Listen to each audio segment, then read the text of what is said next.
Once again, the stakes are high. Cheesesteak high. You're about to witness a monster 24-inch cheesesteak challenge. We are in the San Jose area, about to feast on a beast.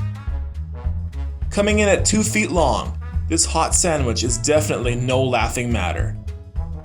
It's served on a pillowy, freshly baked roll with grilled steak, provolone cheese, mushrooms, and onions. If you finish it all in an hour, you get a free shirt and a $35 refund. No fanfare, no BS, no Stalin. Let's see what this monster is all about.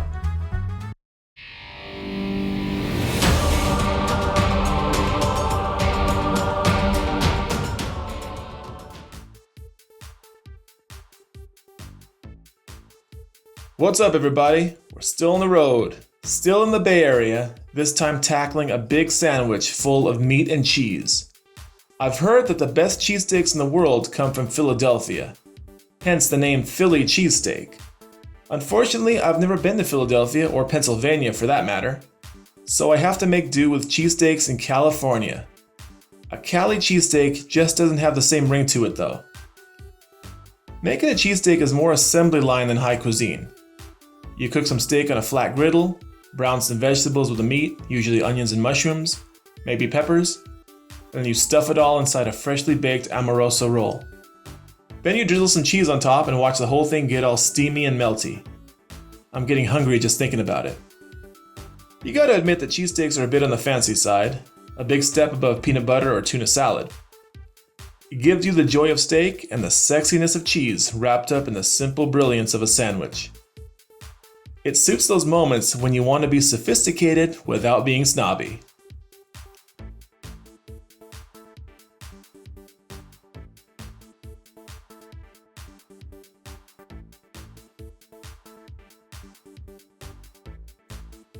Have you ever had an authentic cheesesteak? I've heard that what makes cheesesteaks authentic are those really airy Amato rolls. The sandwich I'm eating here actually came on one of the freshest and most pillowy rolls I'd ever eaten in my life. The steak was delicious and juicy and tender, but what made this a select experience for me was that damn bread. It was so enjoyable to bite into and chew. I made sure to tell the server and manager that before I left. Their fresh rolls definitely left a mark on me.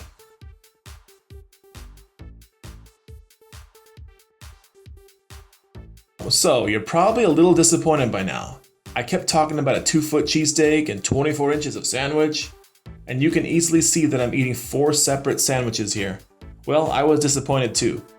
When my food came out, I expected to see a spectacular, humongous yardstick of a sandwich, but instead I was given 4 sandwiches that were 6 inches long and plenty thick.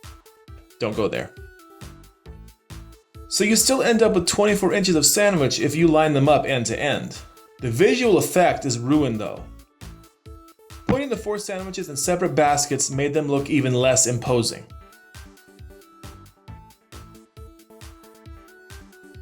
The only thing that makes them seem the least bit intimidating is how thick they were. They were some of the thickest sandwiches I'd ever eaten for a food challenge. And just think, the only thing inside the buns were steak, cheese, onions, and mushrooms, nothing else. These things weren't pumped up with lettuce or mayonnaise or tomatoes or anything else that people use to make normal sandwiches look large. They were pumped up, stuffed with beef and cheese. A combo of hard-hitting protein and fat. The buns were really fluffy too, so that didn't make things any easier, but it did make them tastier. And totally carbolicious. The only thing these cheesesteaks were missing was a strong dose of fruits and vegetables, and we would have had an awesomely balanced, if oversized, meal.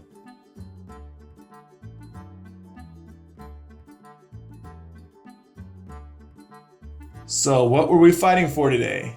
A free meal and a t-shirt. That seems to be the standard award when it comes to 90% of restaurant eating challenges. The 2-foot sandwich cost $35 plus tax, so you're looking at nearly a $40 bill if you can't finish this one. Plus, a t-shirt is always a cool souvenir, something to remember the place by, and it doubles as clothing if you can't find anything else to wear that day. Of course, when you think about it, taking on food challenges for the free meal is ridiculous. No one really needs to eat this much, and beyond a certain point, you're just putting a strain on your body to eat and digest it all. In the long run, the weight gain and the other health impacts from overeating may end up costing you more than the food would have. We can also talk about and discuss the cost of transportation, since most of the time you'll notice that food challengers like myself seem to travel far and wide to take on challenges. So it's really more about the thrill of the chase, the joy of the hunt, more so than about getting a free meal or two. Sometimes it's important to remember that everyone's hobby, no matter what it is, comes with a price tag. Gamers spend money on video games. Runners spend money on shoes. Weightlifters spend their money on protein supplements, and competitive eaters spend money on food. That at least seems simple enough.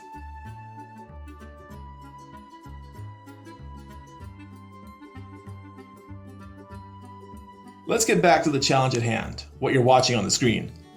While it was a joy to eat, there nevertheless comes a point when you've had enough and your mind wants you to stop. That's the law of diminishing returns in full effect. You ultimately get less and less satisfaction from every bite, and finally you cross the threshold and every bite becomes increasingly painful from then on. That's when eating becomes work. And see, I finally found a way to make economics connect with competitive eating. I ate the first 3 sandwiches with pure joy, but the 4th one was when I realized I was satiated. I couldn't stop because the challenge wasn't clobbered yet. I needed to eat all 4 bulky sandwiches to claim victory. Leaving even a single bite behind would have been unacceptable. No way was I going to come this far and pay $40 for a few bites of sandwich. What lay in front of me was small potatoes compared to what I had already vanquished. Right now I want to do something I don't usually do, and I'd like to take a moment to reflect on my time on YouTube as a maker of videos and what the future holds for me. The only goal I'd ever really set for myself was to reach 100,000 subscribers, and I've almost reached that incredible milestone. I want to say thank you to every one of you that's been a part of this journey and made this thing possible. Thinking back to my time in grade school when I was a shy kid in the back of the classroom, it's hard to believe just how much I've changed and how far I've come. The ability to entertain you with my videos has been deeply transformative. I don't think of myself as a competitive eater anymore, but rather as someone who makes videos about the things he loves, including food, travel, friends, and trying new things. Thank you for supporting me on this journey and allowing me to explore new ideas and activities. I have no plans to stop making videos. Stick with me and I promise you'll see lots more before I shut off my video camera for the last time.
And those last bites always seem to take forever, don't they? And then the last one's gone.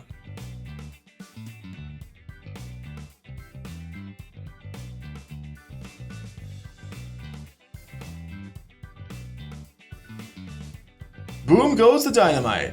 Another delicious challenge conquered, another sweet victory in the history books. Hit that like button if you enjoyed the video and share with a friend who loves cheesesteaks and crazy eating challenges. I will see all of you in the next video. I got more videos from the Bay Area coming up real soon. Until next time, stay in school, don't do drugs, and eat like a freak.